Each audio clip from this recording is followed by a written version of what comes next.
Hey guys, Zeteo here. Today we're going to be doing a 2v2 speedcast analysis. I'm going to set that speed right now. Set speed 1.5. Let's jump in here. Game started. All right. So we got our red player, Kcorp, spawned as our 32 OS. Cortex player at the bottom left-hand position here. And their ally is NuclearGuy, spawned in the, I guess, upper left center-ish area as our 24 OS Cortex player. Across the map, we have Weebaro spawned as our green 23 OS Cortex player, and their ally Apex spawned as Armada player, the only Armada player in here, sitting at 48 OS in the center, I guess, yeah, center right-hand position here. But yeah, vehicle labs is what I would expect to see. It looks like Kcorp going for a 4-mex opener here.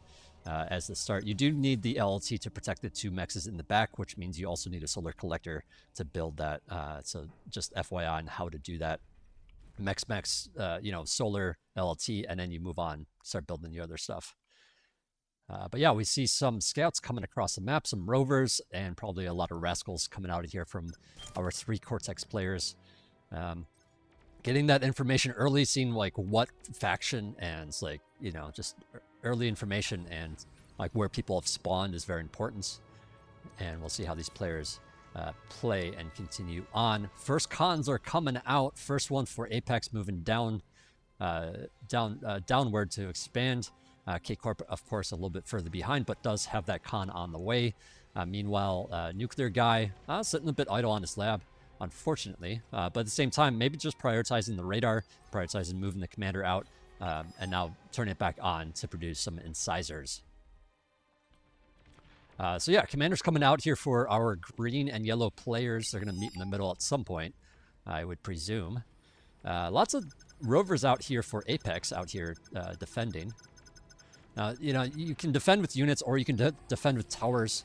If you got the APM for it, units are going to be better because you can utilize them and be at many places. Instead of sitting there idle with your, sitting with a unit that can't attack back. Radar gets picked off there. That's kind of a big deal too. Radars are very, very important, especially on Comet Catcher, where the map is a little bit wide for a 2v2. Your radar placement becomes very, very important to be able to see this stuff coming down the flanks. Now, of course, you do have these craters that block some of that radar as well, so you got to keep that in mind when you place the radars down. Like yellow, might see stuff here a little bit late because, the radar doesn't quite get that far. In the back here, we do have some damage on Kcorp. Apex doing a nice job just being everywhere. I think Kcorp maybe switched into incisors a little bit too soon, considering how many, of these rascals, or I should say rovers from Apex are out. But yeah, little tiny bits of damage, various locations. I don't think Apex has really taken any damage though. I think most players probably haven't taken much damage, just a little bit here and there. Maybe a little bit more on Kcorp, but he does have those incisors across the map now, threatening the territory here. Now, without that radar, he maybe sees this a little bit late, but he does have a backup radar up here at the north, just above this area. So, still has some good vision of that territory. And we have a commander moving forward here. It looks like there's going to be a comm bomb onto the red player here. Now there is a pounder out. Pounders are really good defense here, but you got to be really careful. They only have 15 extra range compared to the commander's D-gun. So you got to skirt the line here. And so it's very important that you do this just right. You got to be very careful. D-gun misses the pounder. The LT, one LT is not enough to stop this, but the pounder's doing massive amounts of damage. Kcorp doing an exceptional job staying out of range, and the commander goes down. The last few D-guns miss the lab, miss the pounder, and Kcorp gets a nice donation here. Now, if that lab went down, it still would be kind of even. It would definitely set Kcorp back, but I think the loss of the commander is a bigger deal than just a solo lab. Now, he did take out a couple of units as well. Meanwhile, there is some incisors up here at NuclearGuy's base, wrecking the place, and he's going to lose all of his infrastructure here. And I think the blue team has done an exceptional job just dismantling these players. The yellow player, both players just kind of distracted at Kcorp's base. There's a blitz running back here, by the way, doing some bits of damage, but, this blitz is basically almost dead at this point, so not much else can be done. But a couple of insiders still back here at Yellow's base, so this lab, I think, is going to go down. There's not much Yellow can do about it. Commander is in the middle of the map here.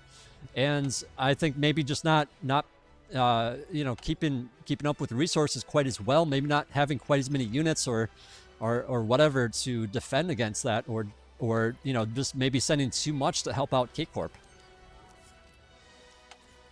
Very nice play there by Green, realizing that there is that vulnerability with those units going over there to defend Kcorp there.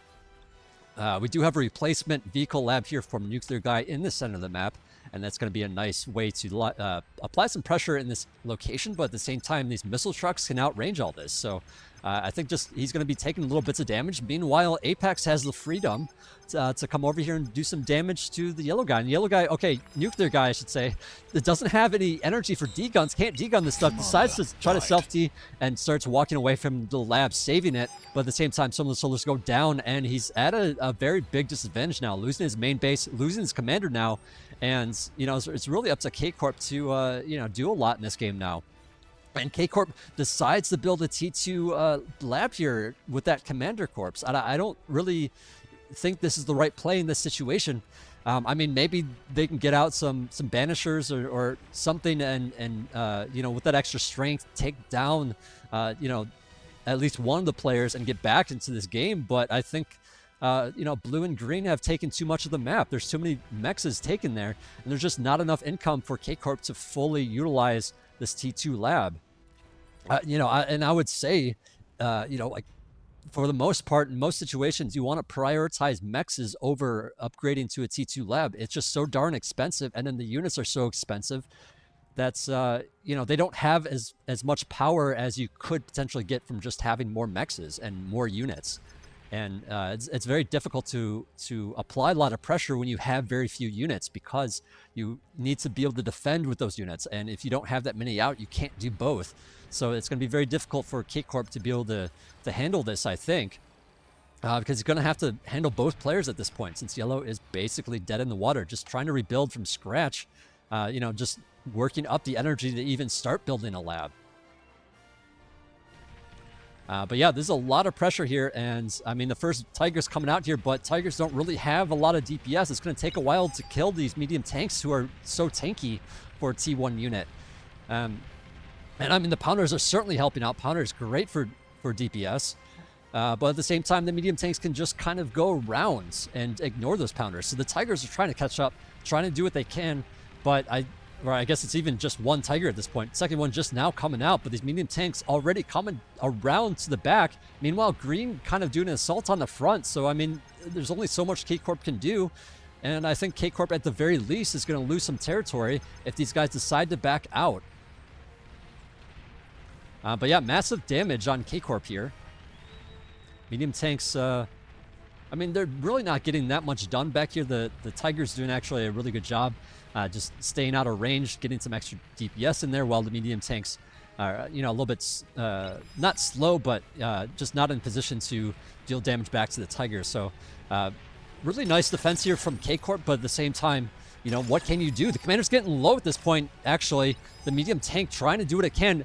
Kcorp now throwing down some walls to protect against the grunts. Missile trucks coming in here as well to deal some damage, but the commander is being healed, and I don't think the missile trucks are going to be enough to go over that.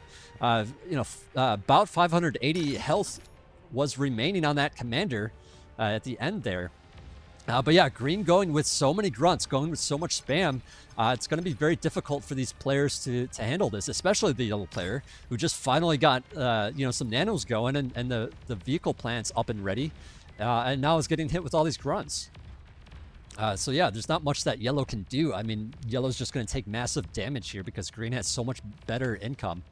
Yeah, like 60 income here for green, and only 7. I mean, I guess maybe probably had a little bit more with some of the other mexes, but not enough to contest that much metal difference, and it's going to take a lot of damage here. A couple of twin guards protecting the base, and I mean, they do a nice job against these grunts, but there's just so many grunts funneling in here. Meanwhile, it looks like our blue player, Apex, has built a T2 air lab, is building the atomic bomber, probably going to just go for the commander sniper. I mean, I don't think there's much that Kcorp can do about it. Kcorp does have T2, does have, you know, jammer, radar, you know, Tigers out here, even some salamanders to help out with spam. but like it's just not going to be enough. There's not enough income here from our red player. And with these units leaving the base, this gives opportunity for green to just kind of walk down here and destroy some more things. But yeah, they are going to have to deal with this as well. But yeah, the atomic bomber is out. It's going to avoid these units. I think that's just to make sure that the commander doesn't see it coming and cloak. Even having an oracle with it to be able to see it with radar. Commander tries to cloak, no energy though, and the bomb goes off and Kcorp goes down. Blue team Battle wins, ended. being Apex and Weebaro taking the win there. They did have a higher OS, so I was kind of expecting for them to win it there. Let's take a look at the graph here briefly. And yeah, I mean, that about does it. Thanks for watching, guys. This is Zeteo signing out. See you guys in the next one.